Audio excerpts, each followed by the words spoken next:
Mesdames et messieurs, bonjour, quel plaisir de vous retrouver ici à Soigny, cité millénaire qui depuis plusieurs jours vibre en l'honneur de son saint patron Saint-Vincent. Alors aujourd'hui, on va vivre l'un des points d'orgue des festivités de la Pentecôte, la procession historique.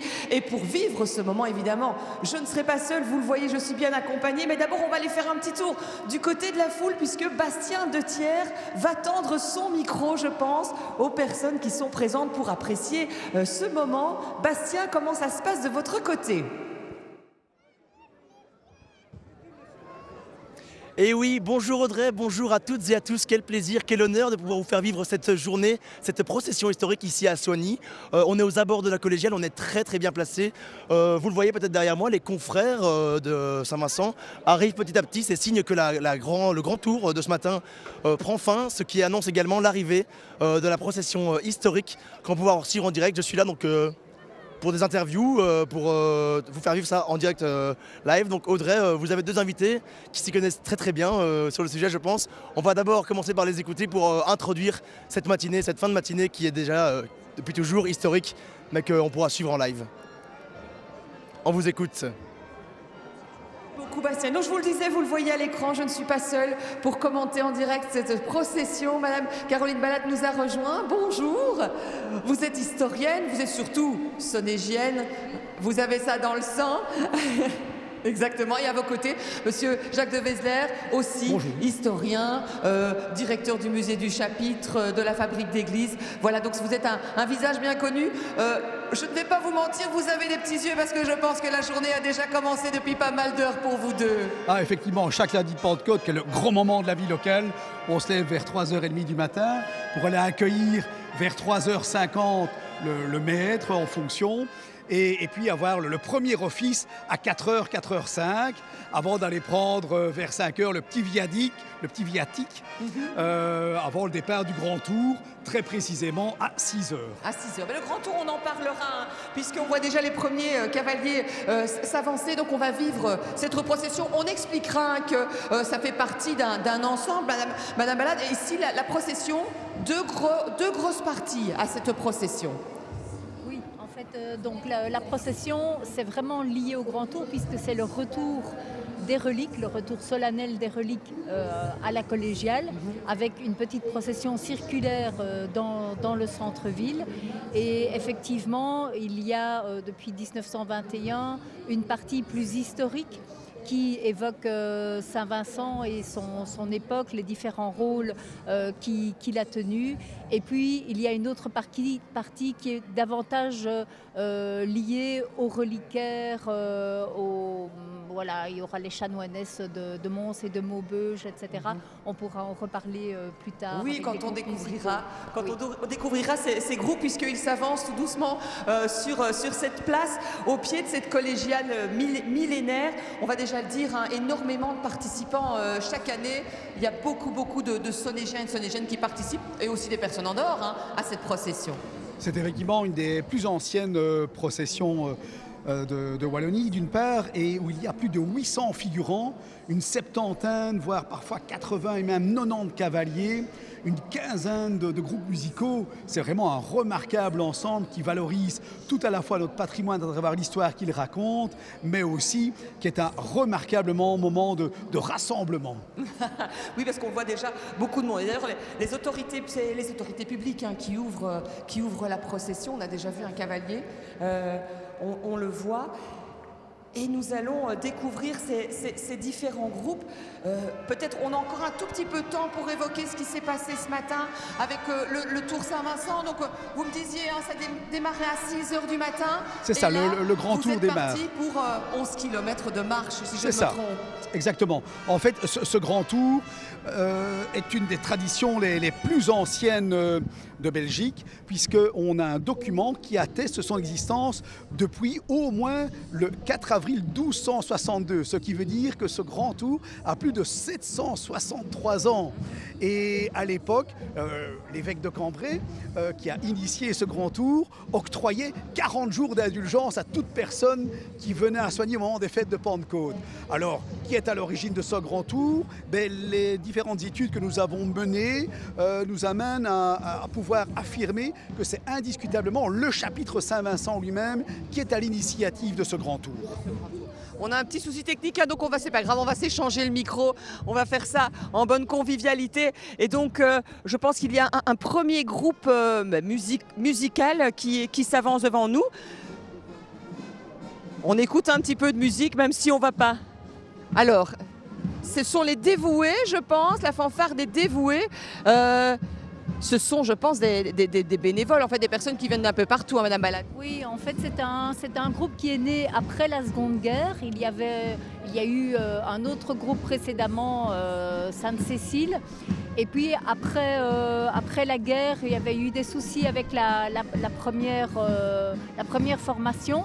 Et donc, le comité de la procession a fait appel à tous les volontaires, au-delà de leurs convictions politiques, philosophiques et autres, tous ceux qui voulaient bien participer spécifiquement à la procession de Pentecôte. Et c'est toujours le même groupe depuis lors, en fait. Donc, c'est une des plus anciennes formations du comité de la procession.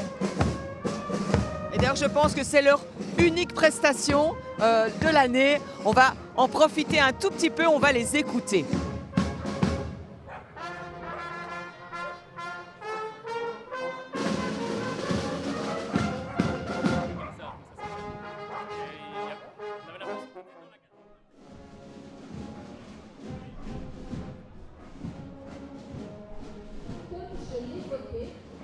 Qui s'avance vers nous, une belle famille. Qui peut-on reconnaître dans ce groupe? Alors, en fait, la première partie de la procession raconte les différentes étapes de la vie de Saint-Vincent. Et donc ici, le premier groupe évoque une belle famille, c'est-à-dire que Vincent a eu l'occasion, dans le cadre de la première partie de sa vie, après avoir eu une carrière politique, administrative, au service du roi Dagobert, donc qui a été roi dans nos régions de 629 à 639, eh bien, d'épouser une dame du même rang que lui, bien évidemment, une aristocrate du nom de Vaudru, avec laquelle il a eu 4 enfants. Oui, comme vous dites, bien connue à telle enseigne qu'elle est même peut-être plus connue aujourd'hui que lui. Et donc, c'est le groupe que nous voyons à l'instant, Vaudru, Vincent et leurs 4 enfants, Madelbert, Aldetrude, Landry et Dantelin, le tout jeune garçon. Et d'ailleurs, à cette époque, on ne parlait pas encore de Vincent, mais bien de Madelguer, c'est ça, hein, je ne me trompe pas. Donc voilà, donc on est ici à peu près à quelle époque? Rappelez-nous, Vincent, Madelguer. Alors ici, en fait, on est au milieu du 7e siècle. Habituellement, la tradition hagiographique fait naître, si je puis dire, Vincent vers 610. Et sa date de décès, donc l'entrée dans la vraie vie, c'est le 14 juillet 677, ce qui veut dire qu'en 2027, nous fêterons le 1350e anniversaire de la mort ou de l'entrée dans la vraie vie de Saint-Vincent. Et pour ceux qui ne le savent pas, Saint-Vincent Madelguer, on va dire Vincent, ce sera plus simple, est né, d'après ce qu'on sait, à Strépy. Et donc il y a vraiment des liens avec d'autres communes de la région du centre. On va le voir tout au long de cette procession. On est à Soigny, mais il y a des liens qui ont été tissés avec qui sont vraiment sortis de cette commune. Oui, c'est dû au fait aussi que ces saints du 7e siècle étaient à l'époque des princes territoriaux en fait et avaient des liens de parenté entre eux. Et donc, Sainte Vaudru était la cousine de Sainte Gertrude, de Sainte Renelde, c'était la sœur de Sainte Aldegonde à Maubeuge. Ils ont fondé des monastères. C'est particulier donc d'avoir, avec Saint-Vincent et Sainte Vaudru, on a finalement un couple et des parents qui ont eu une première vie familiale avant de décider de commun accord de se consacrer chacun à la vie religieuse et de fonder un monastère chacun de leur côté. Justement, on parle de cette vie et je pense que le tableau suivant s'avance où il est question d'Ibérie, si je ne me trompe pas, l'Ibérie pacifiée. Qu'est-ce que Madelguer, Vincent, est allé faire en Espagne? Alors, effectivement, l'Ibérie, c'est la zone Espagne, Portugal, Andorre. Et comme il était au service du roi Dagobert, eh bien, le roi Dagobert, qui régnait sur toute l'Austrasie à l'époque, donc qui correspond largement à la Belgique actuelle, une partie des Pays-Bas, de l'Allemagne, etc., eh bien, l'a envoyé en Espagne, ou Ibérie, pour aller pacifier la région en question. Ça, c'est vraiment la première étape. Et disons que cela correspond tout à fait à un parcours normal pour l'époque, pour un aristocrate, d'avoir dans un premier temps une carrière militaire, une période où il a géré ses nombreux biens, etc. Un moment où il a épousé une aristocrate. Et puis, tous deux, comme le disait Madame Balat à l'instant, se sont séparés pour rentrer respectivement dans les ordres. Vincent est alors allé fonder une première abbaye ou aller s'installer dans une abbaye à Aumont.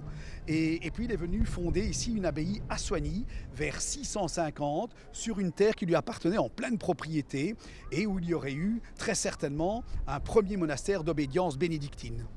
Donc ici, là, on est bien à Soigny, c'est cela? On est à Soigny et on est au milieu du 7e siècle. Merci. J'entends qu'un groupe, c'est aussi un groupe qui est typiquement sonégien. Ce sont des corps, ils sont 4, si je ne me trompe pas, des trompettes thébaines. Alors, est-ce que vous savez nous dire comment s'est créé ce groupe? Est-ce qu'il y a longtemps qu'il fait partie de la procession? Oui, je pense que c'est pratiquement depuis le début, en fait, avec les tambours que nous verrons plus loin. Parce que la musique a toujours eu une place fondamentale, en fait, dans l'expression religieuse un peu ritualisée. Notamment les fanfares, c'est souvent une musique en marche et ça permet surtout aussi aux personnes de vivre physiquement, en fait, corporellement la procession, d'avoir la musique qui soutient les groupes qu'on voit défiler. C'est vrai que Soigny a une grande tradition, un véritable amour par rapport à la musique. Peut-être en profiter, on a un petit temps où on peut en parler de cette procession et du grand tour en lui-même qui a été reconnu patrimoine oral immatériel. Comment expliquer que ces festivités aient obtenu cette reconnaissance ? Alors, tout d'abord, ce sur quoi j'aimerais insister à propos de cette reconnaissance qui date du mois de juillet 2020, donc c'est tout récent, c'est que c'est un projet qui a été porté par toutes les associations impliquées d'une manière ou d'une autre dans les fêtes de Pentecôte. C'est très important. Et c'est d'ailleurs un des paramètres qui a particulièrement séduit la communauté française qui a signé cette reconnaissance, parce que c'était véritablement une démarche associative. Et puis, c'est aussi l'aspect vivace, l'aspect dynamique de ces fêtes de Pentecôte, pas uniquement le Grand Tour ou la procession, mais l'ensemble des festivités de Pentecôte à Soigny qui ont été reconnues patrimoine oral et immatériel, parce que justement, on a estimé qu'elles étaient aussi extrêmement ouvertes. Depuis maintenant une petite vingtaine d'années, par exemple, les femmes sont aussi admises dans la confrérie Saint-Vincent. Et donc, il y a vraiment cette ouverture d'esprit qui a séduit le jury, qui a accepté que nos fêtes de Pentecôte soient reconnues patrimoine oral et immatériel. On va en profiter, on va écouter ces fameuses trompettes.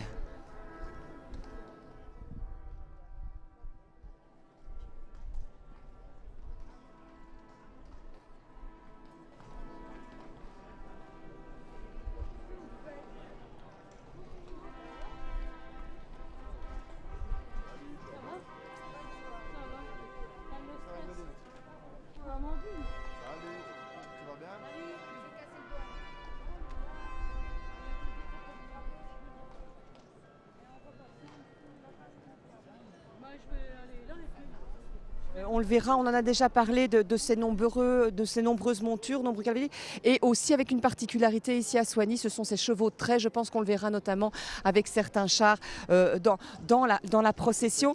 Et donc voilà quelques hauts personnages, et notamment ce fameux Dagobert dont vous nous parliez tout à l'heure, qui vient de passer, qui est représenté ici dans ce groupe de cavaliers.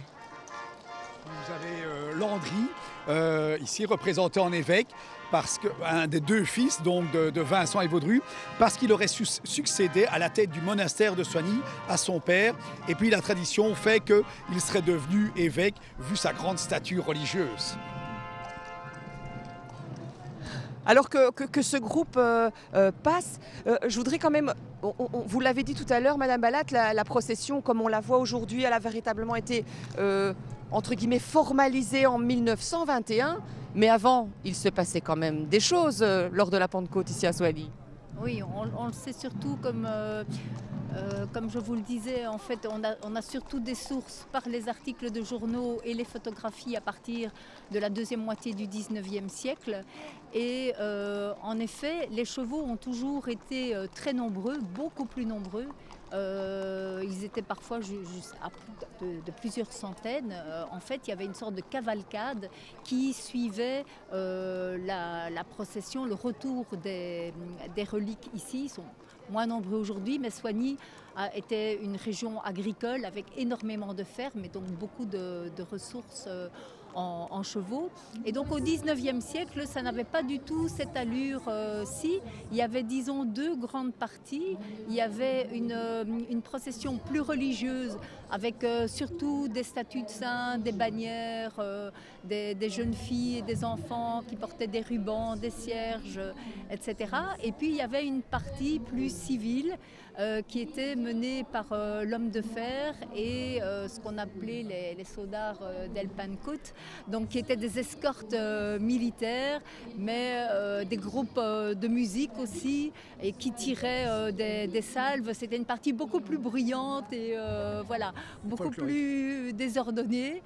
Et bon, à certains moments, à la fin du 19e siècle, il a commencé à y avoir certains débordements, des rivalités aussi au sein des fanfares qui voulaient être les plus proches des reliques. Et donc le clergé a voulu progressivement reprendre un peu les choses en main pour remettre un peu d'ordre. Voilà, ça a pris un peu de temps, peut-être que tu peux compléter. On va d'abord peut-être aller faire un petit tour du côté de chez Bastien, alors que les tambours de Vincent Manolguer s'avancent vers nous. Là où eux aussi très très important, on ira très très vite vers chez Bastien, mais je voudrais quand même qu'on dise un mot de ce groupe, parce que je pense que lui est là depuis le début. Voilà, ça c'est effectivement un des groupes qui est là depuis l'origine de la procession historique, créé donc en complément de ce qui vient d'être dit très précisément en 1921, parce que l'allure que la procession a aujourd'hui date très précisément de cette époque-là, sous l'impulsion du vicaire de l'époque, qui n'était pas encore doyen, à savoir le chanoine Scarmure, Paul Scarmure, et ce groupe des tambours de type lansquenet, ces hauts tambours qui accompagnaient en fait les groupes de mercenaires, eh bien a fêté son 100e anniversaire en 2021. Et donc, vu le Covid à l'époque, on leur a offert une nouvelle bannière en 2022 pour marquer le coup. Pour marquer leur centenaire. Et donc voilà, on l'avait promis, on va aller vers Bastien. Je suppose qu'il est bien accompagné.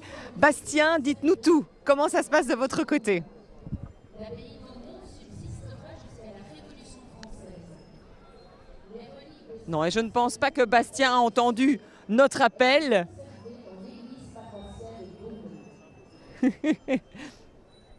Non, eh bien alors on va continuer avec cette évocation. J'avoue que j'ai perdu un petit peu de fil. C'est la chasse de Saint-Marcel d'Aumont, et donc qui est entrée dans la procession après Vincentius, que les Sonégiens connaissent en tout cas de nom, qui est un mélodrame religieux qui a été écrit en 1928, qui a été joué en 1928-1930, mais ça mobilisait des centaines en fait de personnes, de figurants, de choristes, d'acteurs, etc. Et donc ça a très fort enrichi la procession à cette époque-là, justement, notamment de costumes et de certaines scènes. Et la chasse de Saint-Marcel d'Aumont est un reliquat en fait de ce Vincentius, ce mélodrame. De 1928. Alors, on va se tourner. Non, je vois Bastien dans la foule, mais je ne le vois toujours pas prêt. Et donc, eh bien, on continue, on va parler de ce qui arrive, parce que d'autant plus que c'est une participation remarquable. qu'est-ce qui s'avance vers nous, monsieur de Vézelaire? Alors effectivement, on a là le cartel Vincent Font-de-Soigny. Donc, comme je vous le disais tantôt, on est là au milieu du 7e siècle, vers 650. Et juste après, nous avons un carillon mobile. Il faut savoir que ce type d'instrument est extrêmement rare.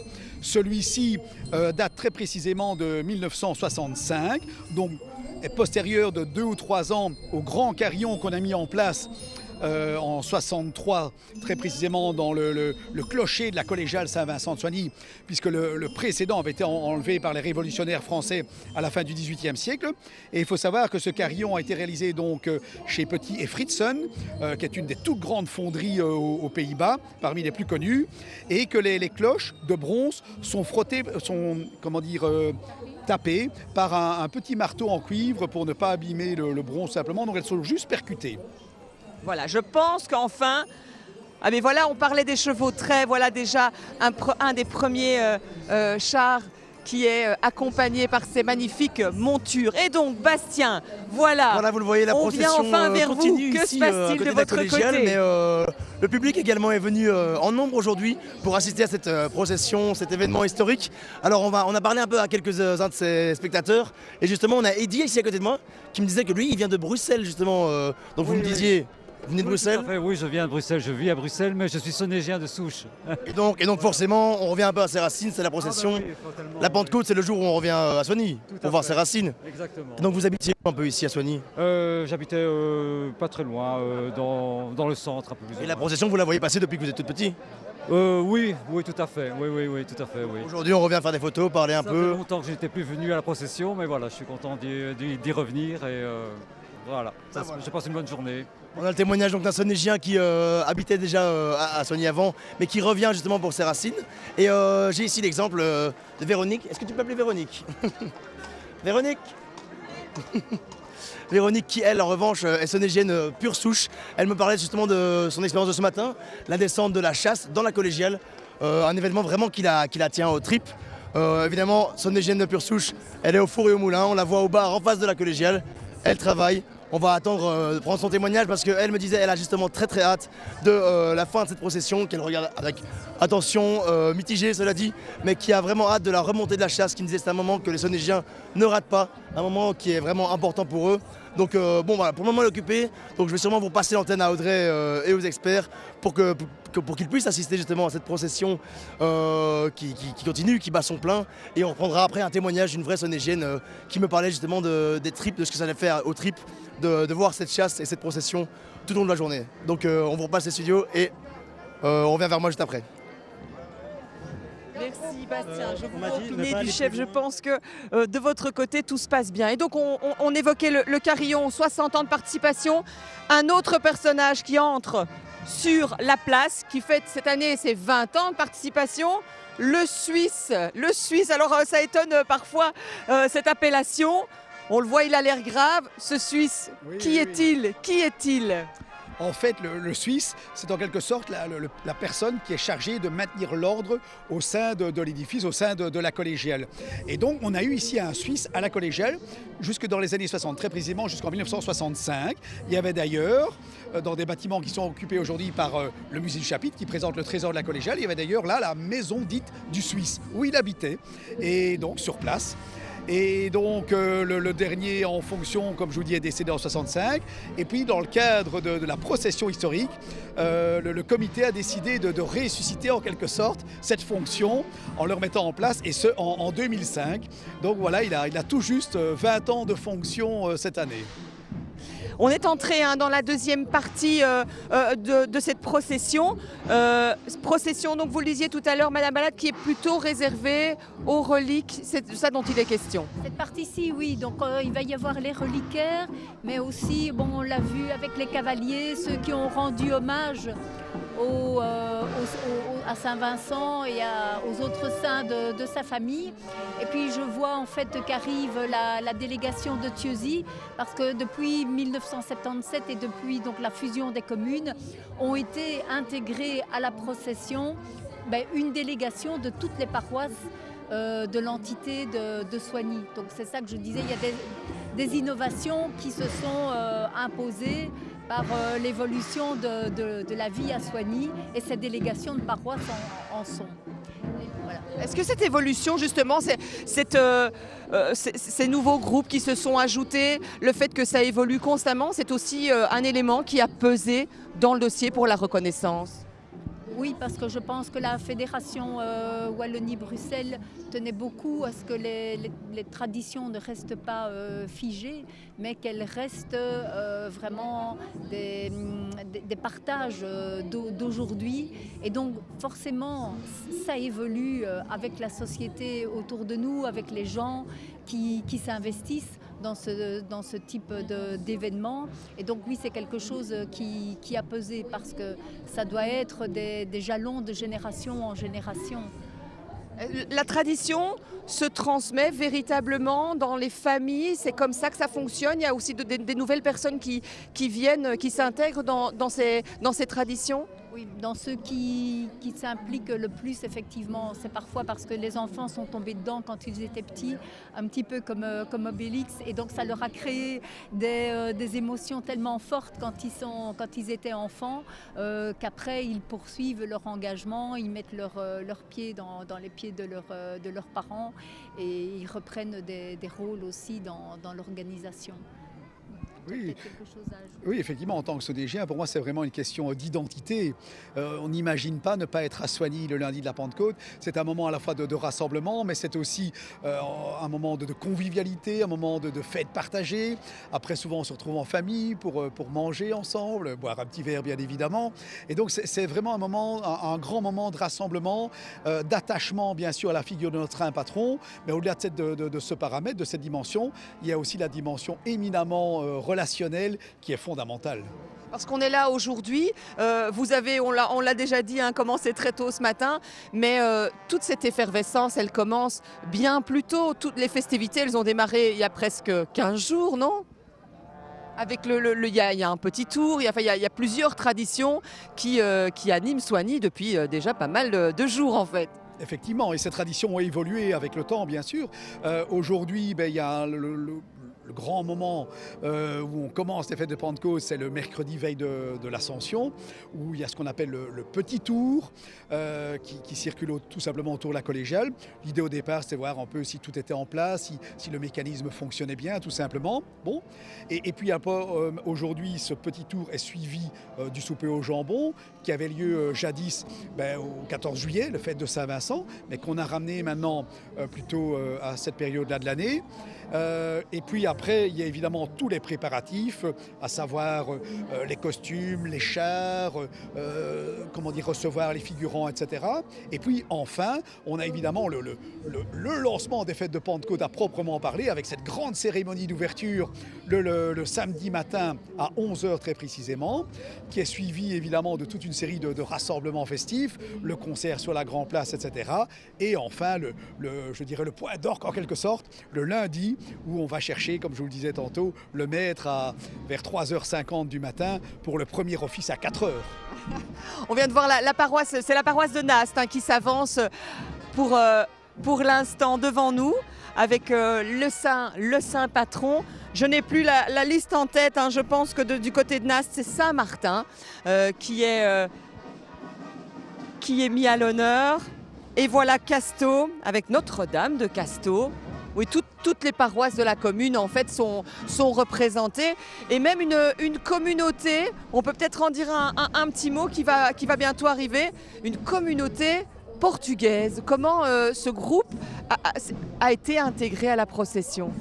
Oui, donc en fait, des Portugais sont arrivés progressivement à Soigny et comme ça se passe souvent quand on est étranger dans un pays, on essaye de se retrouver et de perpétuer ces traditions. Et quand le comité de la procession a vu que c'était vraiment une communauté cohérente, qui en plus était pieuse, elles ont proposé aux Portugais d'avoir leur délégation au sein de la procession. C'est ça que je disais, voilà, ça évolue, il y a parfois eu des groupes des chorales ou des groupes musicaux à Soignies qui ont participé quelques années, puis qui ont disparu et qui ont été remplacés par d'autres, quoi. Alors pour les délégations de paroisse, ici, c'est une année entre guillemets traditionnelle, mais il y a des éditions qui fêtent des anniversaires un peu plus particuliers.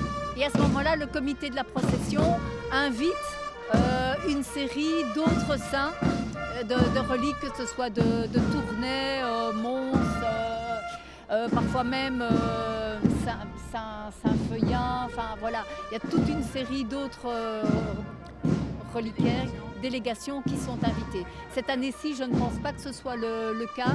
Non, rien n'est prévu effectivement cette année comme délégation. Voilà, mais on est déjà je dans suis le ici avec grand Laurence préparatif. qui accompagne Pour dire, la paroisse Louvigny, vous me disiez. Ça fait combien de temps justement?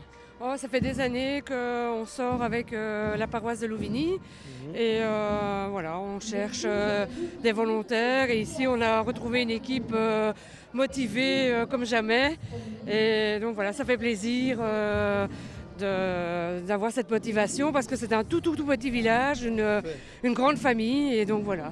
Très bien, et donc vous représentez quoi? C'est l'évocation de quoi que la paroisse de Louvigny parade aujourd'hui? C'est Saint-Radegonde et voilà. Ça fait plaisir de pouvoir venir aujourd'hui dans cette parade historique justement, de pouvoir représenter les villages exactement de la commune. Donc voilà, on va encore sûrement voir passer des villages. Donc vous savez, la commune de Soignies est assez grande, mais il n'y a pas que des villages de la commune de Soignies. Donc on va partir avec vous les experts pour nous expliquer un peu tout ça. En tout cas, la parade continue et on va vous reprendre dans quelques instants.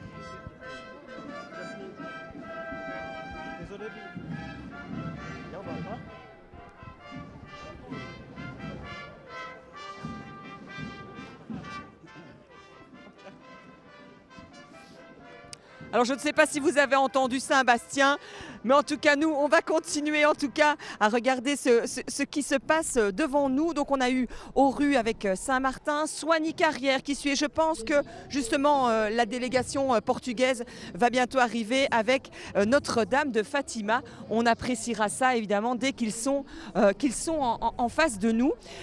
On parlait tout à l'heure justement de ces traditions, de ces premiers jours, de ce petit tour, de ce souper au jambon. Est-ce qu'on peut dire que les personnes qui participent, et voilà, ça a évolué. Donc c'est une tradition, j'ai l'impression au départ très religieuse, mais aujourd'hui elle s'est véritablement ouverte à énormément et à plus de laïcité en fait. C'est effectivement toute une communauté qui, comme je le disais, se donne rendez-vous le lundi de la Pentecôte, mais avec une belle ouverture d'esprit. Il y a, si on remonte quelques dizaines d'années en arrière, la confrérie était limitée à quelques dizaines de personnes. Elle était tout au plus, bon an, mal an, une centaine. On est maintenant plus de 800 confrères, ce qui témoigne de cette large ouverture d'abord et aussi de ce besoin d'identité pour faire partie d'un lieu où on retrouve quelque part ses racines, où on sent qu'on est rassemblés tous ensemble vers un même objectif. Très bien.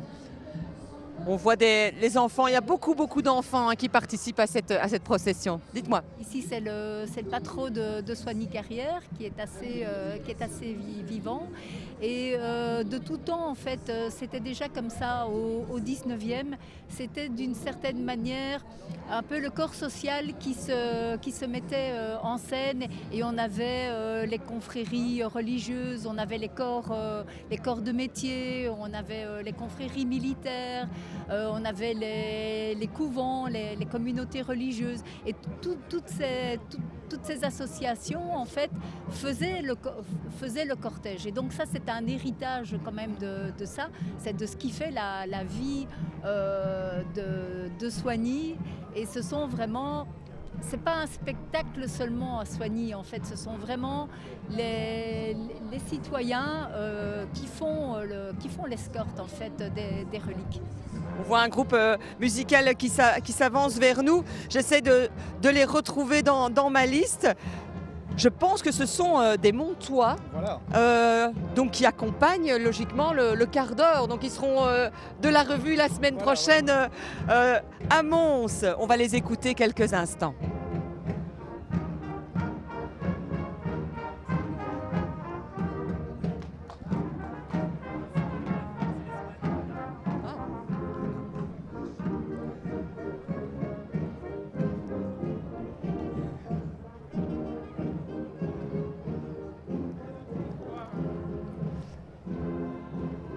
Voilà, une petite interruption musicale avec le Pavane Nouvelle, le groupe donc qui nous vient de. Oups. Voilà. Les groupes vont. On attend un petit peu, on a un petit temps mort, on attend le groupe suivant et peut-être un char, on verra bien. En tout cas, on fait un petit clin d'œil parce qu'on me glisse à l'oreille qu'on nous regarde depuis la France et depuis l'Espagne. Merci à vous. N'hésitez pas à commenter ce direct, à le partager. Comme on l'a dit tout à l'heure, l'histoire de Saint-Vincent, eh bien, elle dépasse véritablement les frontières de Soignies. On vient d'évoquer Mons avec son épouse Sainte-Vaudrue. Et donc, on voit le groupe suivant qui s'avance tout doucement vers nous. On en a pas mal parlé. Eh bien, les voilà, c'est la communauté portugaise de Soignies qui s'avance vers nous avec leur statue Notre-Dame de Fatima.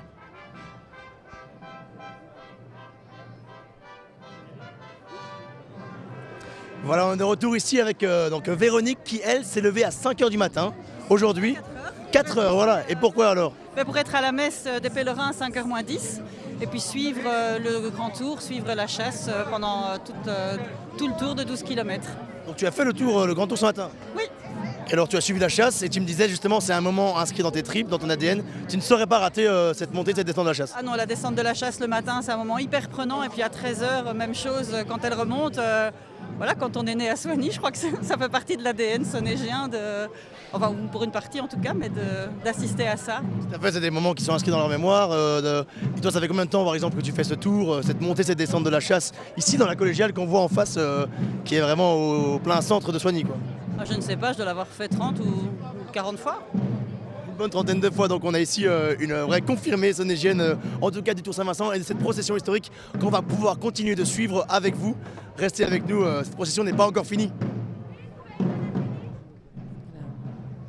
Et donc après les paroisses, ce sont les chapitres et abbayes qui vont être mises à l'honneur dans cette procession. Et il y a quelques instants, Madame Balade, vous parliez non plus de procession, mais de parade. Alors finalement, comment on doit qualifier cet événement? Voilà, ça a tellement évolué que comment on peut l'appeler? Oui, en fait, avant, donc première moitié du XXe siècle, si on peut dire, la grande procession, c'était le tour. Parce qu'une procession, c'est une marche religieuse. Et ce qui suivait, c'était donc le retour solennel des reliques, c'était plutôt un cortège qui accompagnait les reliques avec une petite dimension de parade aussi à certaines époques. Et puis en fait, ce retour a pris le nom de procession aussi pour ne pas être confondu avec une manifestation folklorique. Mais comme en 1921, on a mis l'accent davantage sur une dimension historique qui avait commencé déjà à naître à la fin du 19e siècle, voilà, elle a pris le nom alors de procession historique. Mais c'est sûr qu'on est dans une manifestation un peu mixte, si on peut dire. Mais donc ces changements d'appellation ne sont pas neutres. Maintenant, le grand tour, pour que ça ait l'air beaucoup plus ouvert, à tous, quelles que soient ses convictions et ses motivations, voilà, c'est plus engageant que de dire « venez à la grande procession ». On joue sur les mots, mais en tout cas, on sait quel engouement et de plus en plus ce grand tour suscite. Et également ici la procession, on le voit. Ici sur la place, il y a énormément de monde, mais tout le long de la procession, je pense qu'il y a des personnes qui suivent cet événement. Quelques cornemuses qui s'avancent, c'est le groupe, je pense, de Les Fifres et Tambours, de l'Académie de musique de Soignies. Il y a un nouveau groupe. Il y a un nouveau groupe. On est à 42 ou 43, oui. Voilà, donc, eh bien, si je ne me trompe, ce sont des Binchois. C'était les halbardiers de Binche quand on... écossais qui a été intégré pour la première fois à leur demande dans la procession. Voilà, c'est très bien, c'est aussi là un bel esprit d'ouverture et puis on a parfois diverses interprétations au niveau de la géographie où on s'était demandé par rapport à la Vita Prima, Si Vincent n'avait pas été jusqu'en Angleterre, on se rapproche de l'Écosse, en Irlande en tous les cas. Donc voilà, ça montre aussi qu'il y a cet esprit d'ouverture. On va écouter un peu de cornemuse. Ça crée des attraits supplémentaires aussi pour les spectateurs. Et c'est là que je dis qu'on est un petit peu à la confluence de différents types de manifestations. C'est un cortège parade aussi, tout en étant encore une procession. Parce qu'à Soignies, ce qui fait quand même la spécificité du Grand Tour dans son ensemble, c'est quand même encore sa connotation religieuse assez marquée et qui est vraiment très bien vécue comme ça par les habitants. Et donc la figure de Saint-Vincent, l'attachement au culte des reliques, chacun à sa manière, évidemment, reste quand même très, très présent et non contesté. Je pense qu'on va aller du côté de Bastien, qui est en très bonne compagnie.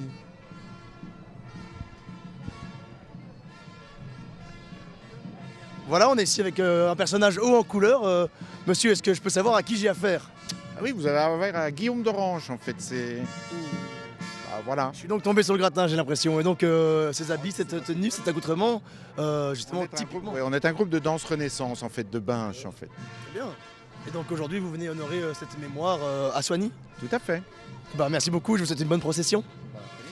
Donc voilà, vous le voyez, on peut croiser dans cette procession des personnages hauts en couleur de toutes les régions un peu autour de Soignies. Voilà, on va voir une danse, c'est un groupe de danse binchois, ils font le salut, on peut le regarder. On le voit directement, le salut au public. Donc un groupe de bourgeois, j'attends peut-être plus de précision de votre part Audrey, parce que je ne m'y connais pas encore assez, mais voilà, on voit qu'il y a des personnages hauts en couleur dans cette parade historique. À vous. Merci Bastien. Alors Monsieur de Vézelay, un nouveau groupe s'avance devant nous avec, ma foi, un costume sensationnel. Qui sont ces hommes? Effectivement, c'est un très beau costume, directement inspiré d'une peinture qui est conservée au musée du Chapitre, à savoir celle du chanoine Le Cancelier, un chanoine en habit de cœur du XVIIIe siècle. Alors ce qu'il faut savoir, c'est qu'en fait, on a parlé tantôt de la fondation d'une abbaye au 7e siècle, vers 650, à Soignies par Saint-Vincent, une abbaye d'obédience bénédictine, mais à ce monastère a succédé un chapitre de chanoines vers 920-925. Et ce sont ces chanoines qui, à proprement parler, ont été en quelque sorte, si je puis dire, les promoteurs de la collégiale que nous avons sous les yeux. Et ces chanoines, c'est une donnée totalement spécifique aux Hainaut, ont été les seigneurs de la cité à part entière, depuis le début du Xe siècle jusqu'à leur suppression définitive à la suite de la Révolution française, très précisément en 1796. Et donc les chanoines avaient tout pouvoir sur la cité. À de nombreuses reprises, le comte de Hainaut a essayé d'infiltrer la cité, mais il n'y est jamais vraiment parvenu, et donc le chapitre avait tout pouvoir. C'est lui qui nommait le curé de la paroisse, qui rendait la haute et la basse justice, etc., qui gérait la cité d'un point de vue économique, social. Donc c'était vraiment, à proprement parler, le seigneur de la cité. Les chanoines, et sont suivis par des chanoinesses, je pense. Elles sont de Maubeuge, je pense. Là aussi, il y a des liens.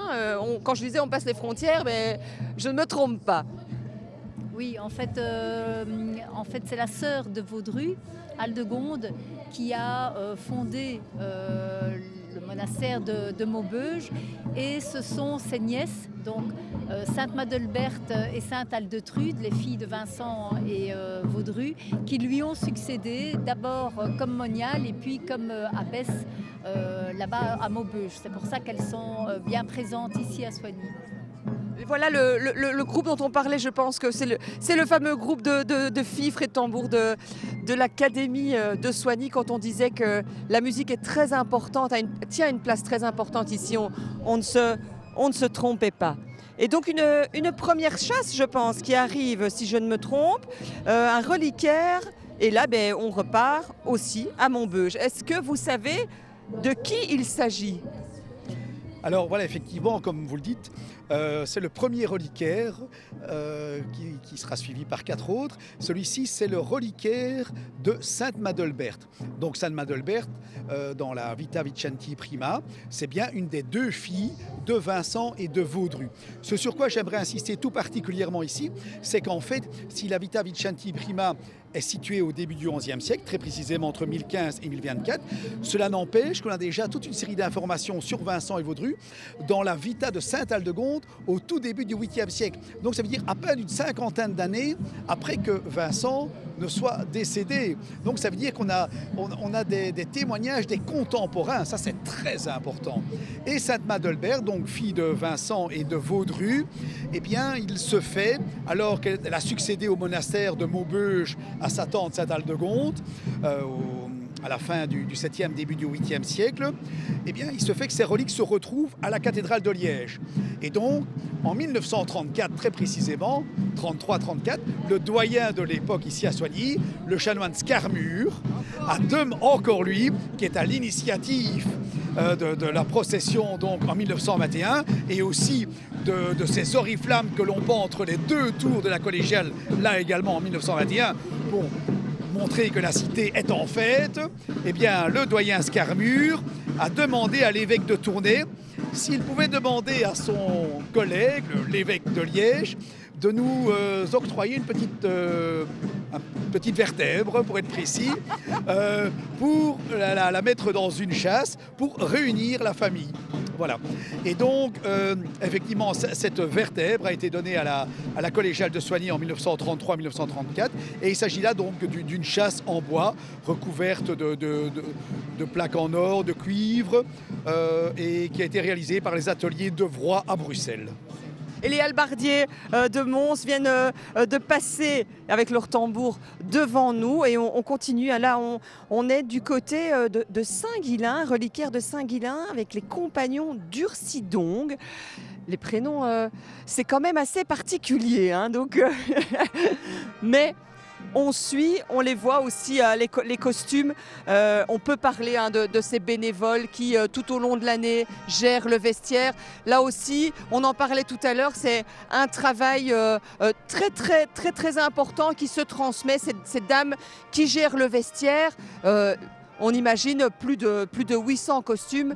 Et là aussi, on se passe la tradition dans les familles. Oui, dans certains cas, oui, parce que c'est vraiment un engagement très important. Elle ne travaille pas que 2 semaines avant la procession, mais des mois avant, parce qu'il y a toujours des réparations, des ajustements à faire, voire des renouvellements.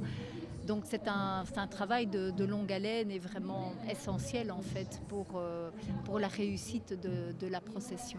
On le salue d'ailleurs ce travail, bravo à toutes ces bénévoles. Et je pense qu'on va retourner du côté du public ou alors on est vraiment dans la procession. Bastien, dites-nous. Et voilà, je suis donc ici avec un accompagnant, halbardier de Mons. Donc Mons, la semaine prochaine aussi, vous avez un bel événement. Est-ce que vous pouvez nous en parler? Ah bah oui, certainement, surtout que c'est une ducasse qui date déjà, ne fût-ce que la procession de 1349, donc à l'occasion de la peste de cette année, donc à l'époque. Donc il n'y avait pas de médicaments, donc qu'est-ce qu'il fallait faire? On sortait les reliques des différentes paroisses en invoquant la puissance divine. Donc, voilà. Quelle importance pour les halbardiers de Mons justement d'être là aujourd'hui à Soigny pour cette procession historique justement? D'abord parce que c'est le Hainaut, hein, c'est la province de Hainaut et donc Soigny, vous savez que Soigny et Mons sont très liés du fait que le mari Madelguer, qui a pris le nom de Vincent lorsqu'il rentre en religion, forcément repose ici dans la collégiale et son épouse, sa femme Sainte Vaudru, donc repose à la collégiale Sainte Vaudru, donc érigée par un chapitre de dames nobles. Très bien, merci beaucoup pour ces précisions. Je vous laisse rejoindre votre compagnie qui est déjà loin maintenant parce que la procession continue. Et merci à vous, bonne Ducasse également. Donc voilà, des accompagnants qui sont aussi très importants pour cette procession, étant donné qu'ils encadrent tout simplement les compagnies. Mais je pense que vous pourrez nous en dire un peu plus, Audrey, à ce sujet-là. Voilà, je vous remets l'antenne. Merci Bastien. Alors juste, on va profiter de ce petit temps mort, on entend déjà les chevaux qui arrivent, mais on parlait de ces halbardiers de Mons, ils sont là pour raison très précise. Au milieu, c'est vrai qu'on ne l'a pas signalé, il y avait une chasse très importante. Effectivement, justement pour rassembler la famille, un doyen précédent avait demandé à Mons une relique de Sainte Vaudrue, bien évidemment pour la rapprocher de son mari, en 1882 très précisément. Et donc on a également à la collégiale, outre celle de Sainte Madelbert, une relique de Sainte Vaudrue dans une chasse qui date de 1882 de style néo-gothique. Comme ça, on a tout dit. Eh bien, voilà ce fameux char, un deuxième char, hein, avec ces magnifiques chevaux de trait, avec des chanteuses à son bord. Alors,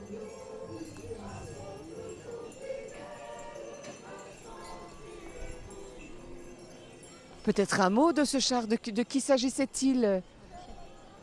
Alors voilà, on vient d'entendre effectivement le char du chapitre avec la chorale. Il faut savoir qu'effectivement, lié à la collégiale Saint-Vincent-Zozy, vous aviez une tradition musicale extrêmement riche et longue.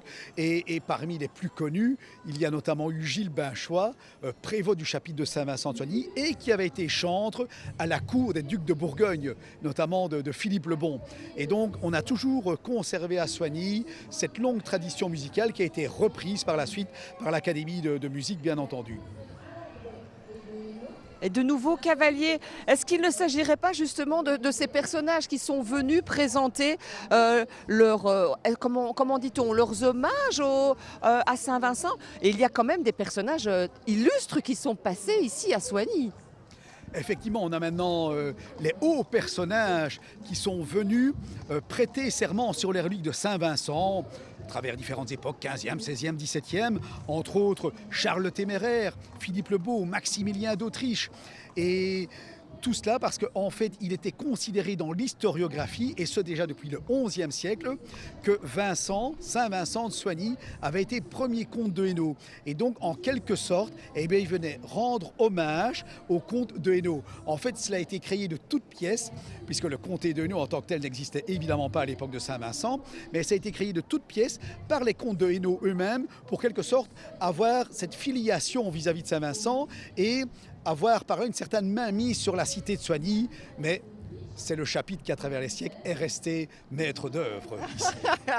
On a bien compris que les chanoines voulaient garder la mainmise.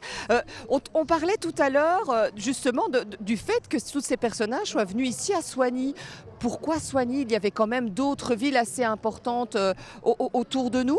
Alors, vous avez employé un terme tout à l'heure de bonne ville. Qu'est-ce que ça signifiait? Soigny était une bonne ville, voilà, il fallait y être? Oui, donc il y avait en Hainaut un peu plus de 10, 14 villes qui étaient considérées comme des bonnes villes, comme aussi Ath, Binche, etc. Donc c'était des villes qui avaient un certain statut, et pour atteindre le statut urbain, il y avait quand même quelques conditions. Soigny n'atteint ce stade urbain en fait qu'au XIVe siècle.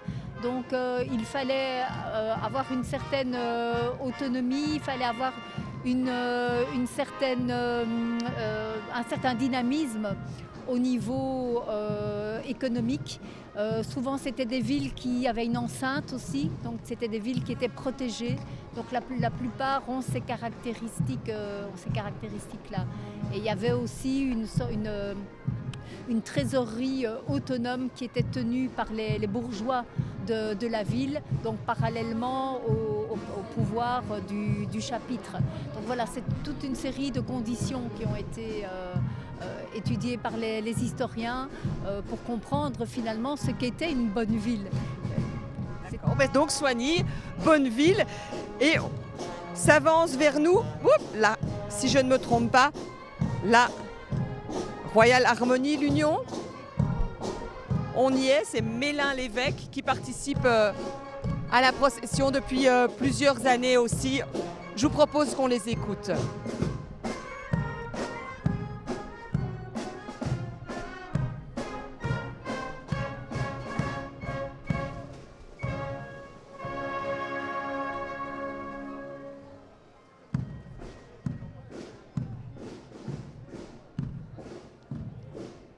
Voilà, plus d'une cinquantaine de musiciens qui participent chaque année à la procession. Et encore un groupe, je pense, qui cette année célèbre le nombre de participations. Il s'agit des archers. Voilà, donc c'est leur 20e participation à la procession. En fait, au départ, ils étaient une dizaine. Maintenant, ils sont près d'une quarantaine. Ils ont été rejoints, les archers ont été aussi rejoints, les archers de Sainte-Christine donc, ont été rejoints par des arbalétriers. Et donc, ça nous rappelle en fait qu'il y avait des compagnies de bourgeois qui se préparaient toute l'année à une éventuelle attaque de la ville. Donc ça, c'était au Moyen-Âge, et qui s'entraînaient à défendre la ville. Et donc voilà, c'est très bien que justement cette tradition soit revenue, parce que ça nous rappelle un petit peu comment ça fonctionnait au Moyen-Âge. On n'avait pas... L'armée, elle était constituée pour défendre une ville, elle était constituée de volontaires, en fait, pris parmi la population.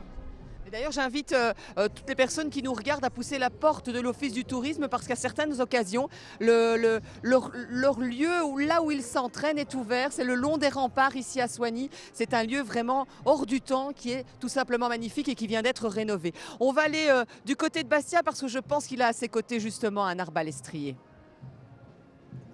Tout à fait, Audrey, je suis aussi encore avec un personnage haut en couleur, un arbalétrier.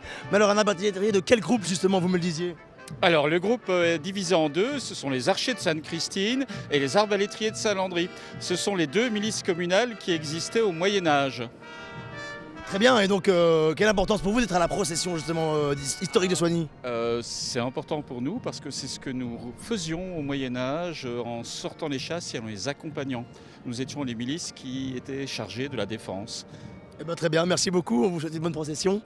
Et je vous laisse rejoindre votre groupe parce qu'en effet la procession ici continue, donc à chaque fois que j'essaie d'avoir des personnages, ils perdent le fil, ils perdent le rythme.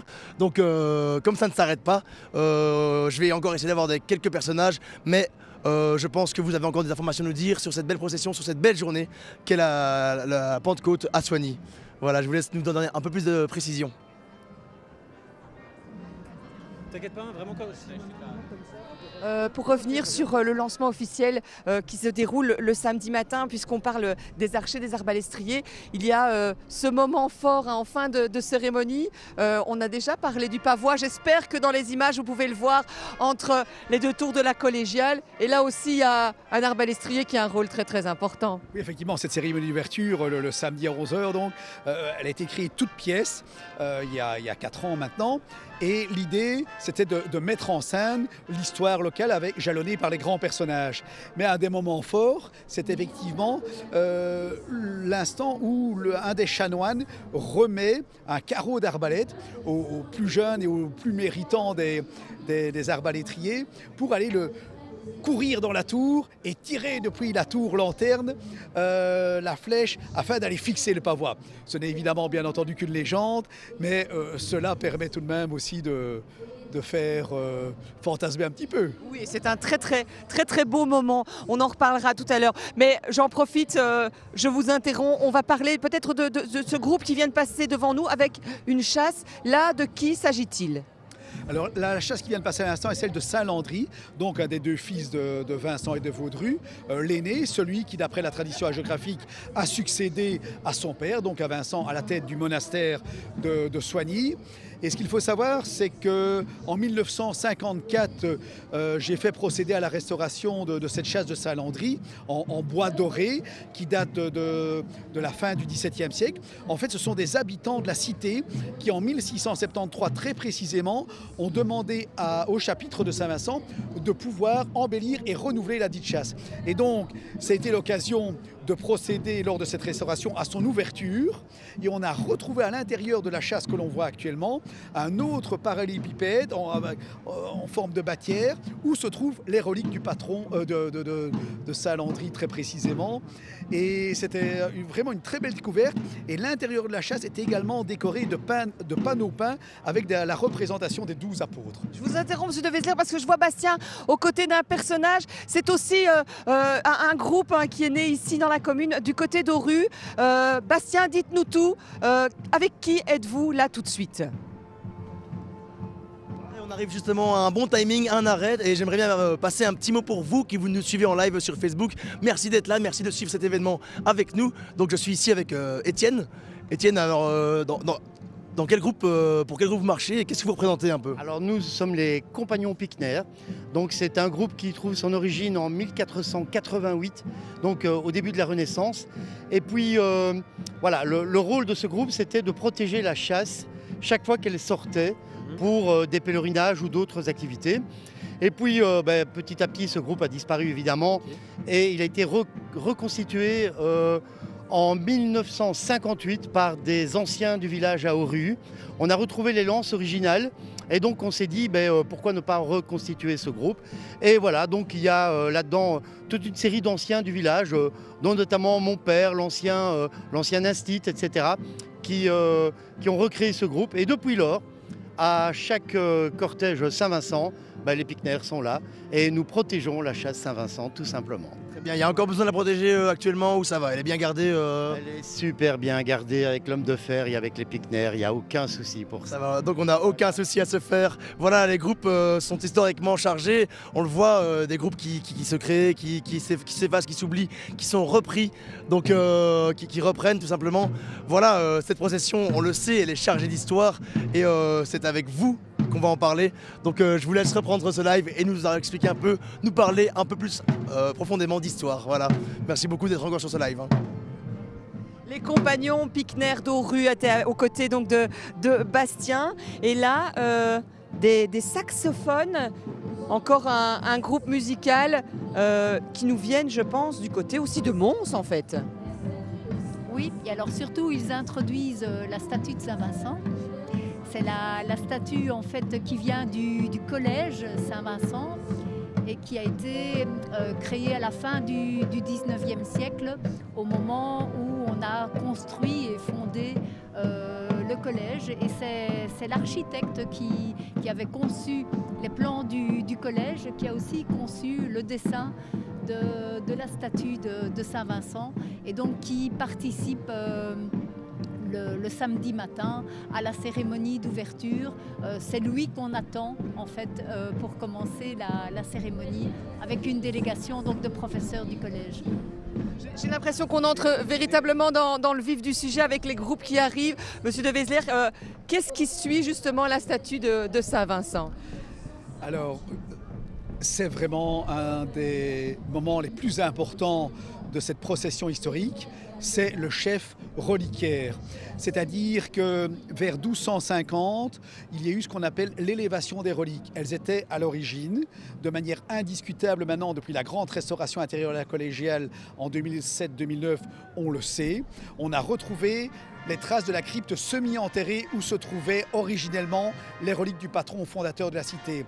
Et donc, lors de la restauration, on a retrouvé dans cette crypte la présence indiscutable de l'emplacement où pouvait se trouver l'origine des chasses. Vers 1250, on a élevé les reliques, c'est-à-dire que l'on a ramené les reliques de Saint-Vincent dans le chœur et on a alors séparé la tête de Saint-Vincent du corps et on les a placés dans deux reliquaires différents.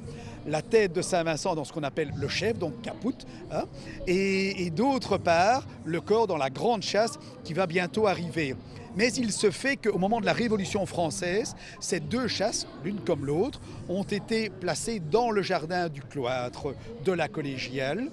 Et lorsqu'on les a déterrées quelques années après, elles ont été enterrées dans le jardin du cloître très précisément de 1793 à 1799. Et lorsqu'on les a retirées, elles étaient relativement détériorées. Et donc, on a décidé de fondre une partie du métal, de récupérer quelques éléments comme des chapiteaux, des colommettes, des bandes de lésène, donc c'est-à-dire des petites bandes décoratives, et de refaire deux nouvelles chasses. Donc, la chasse actuelle du chef de Saint-Vincent, où est conservée la tête du patron fondateur, date très précisément de 1803. Et la grande chasse qui va arriver dans un instant date de 1800. non, l'une date de 1806, pardon, là, celle du chef date de 1806 et celle de Saint-Vincent date de 1803. Voilà. Elles ont été toutes réalisées par un orfèvre bruxellois qui s'appelle Gaspard Sagemans. Merci beaucoup, tous ces détails. Et peut-être, oui, encore quelque chose à ajouter. Mais pour faire le lien avec Mons, c'est que donc au XIIIe siècle, quand il y a la séparation de la tête du corps, on a le même phénomène en fait à Mons, parce que c'est un don d'un reliquaire beaucoup plus précieux pour la tête par Marguerite de Constantinople. Et c'est pour ça qu'à Mons, on a aussi un reliquaire séparé en fait pour la tête et le corps. On va juste peut-être se taire quelques instants parce que voilà la fameuse... Et alors on entend les confrères qui chantent. On va essayer en tout cas de capter leur chant. Ils sont bien nombreux.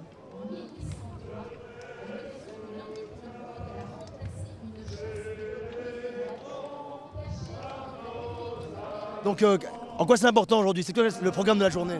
Ce qui est important, c'est que voilà, on a possession les chasses ce matin. Ici, on passe dans le centre-ville pour vraiment montrer aux gens qui n'ont pas eu l'opportunité de se déplacer ce matin les chasses. Ce qui est très important, c'est de les véhiculer dans la ville. Donc voilà, c'est un moment un peu... On voit qu'il y a un arrêt qui est marqué par la confrérie devant justement les gens qui sont là. Est-ce que vous pouvez nous dire un mot sur les gens qui sont là? Mais je pense que ce sont des gens qui sont très importants.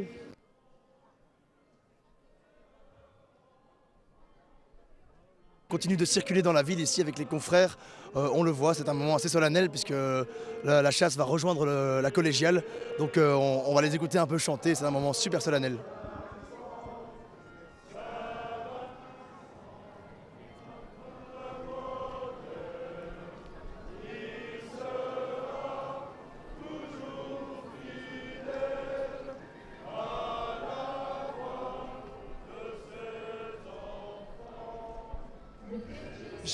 J'attendais avant de reprendre la parole parce que j'ai l'impression qu'on est en train de vivre un moment solennel. Il y a eu comme un silence ici sur la place. Les personnes présentes sur le podium se sont levées. Tout doucement, la procession touche à sa fin, mais il y aura encore un autre grand moment. Peut-être une question sur les personnes qui portent la chasse. Est-ce qu'il y a un ordre? Enfin, voilà, comment tout ça s'organise? Alors la chasse de Saint-Vincent est précédée effectivement des autorités telles que le connétable de la confrérie, le maître qui change chaque année, le sous-maître, le président du comité de la procession. Mais la chasse, elle peut être portée par tout le monde, il n'y a pas de privilège en quelque sorte. Et maintenant nous assistons à un concert de corps. On va les écouter parce que parler au-dessus de ça, ça va être compliqué.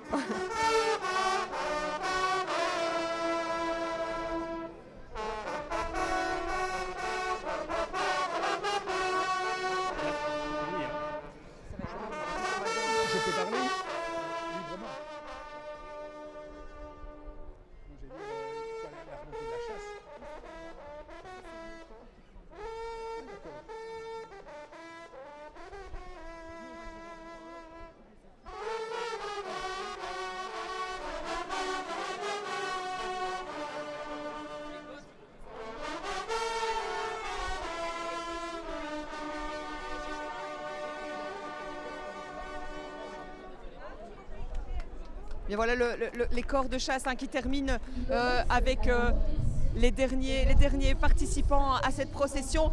La procession touche tout doucement à sa fin, mais d'ici quelques instants, il va y avoir peut-être l'apothéose, on peut l'appeler comme ça. Qu'est-ce qui va se passer d'ici quelques instants dans la collégiale? Alors, effectivement, la procession exthermique se termine par la remontée de la chasse. Et c'est un moment incroyablement émouvant parce que cela se fait au son des trompettes thébaines, des invocations religieuses, et on est vraiment pris aux tripes lorsqu'il y a cette remontée de la chasse avec un mécanisme qui a été mis en place dans la seconde moitié du XVIIe siècle, dans les années 1670-1680, et qui s'inspire directement des mécanismes de théâtre à l'italienne.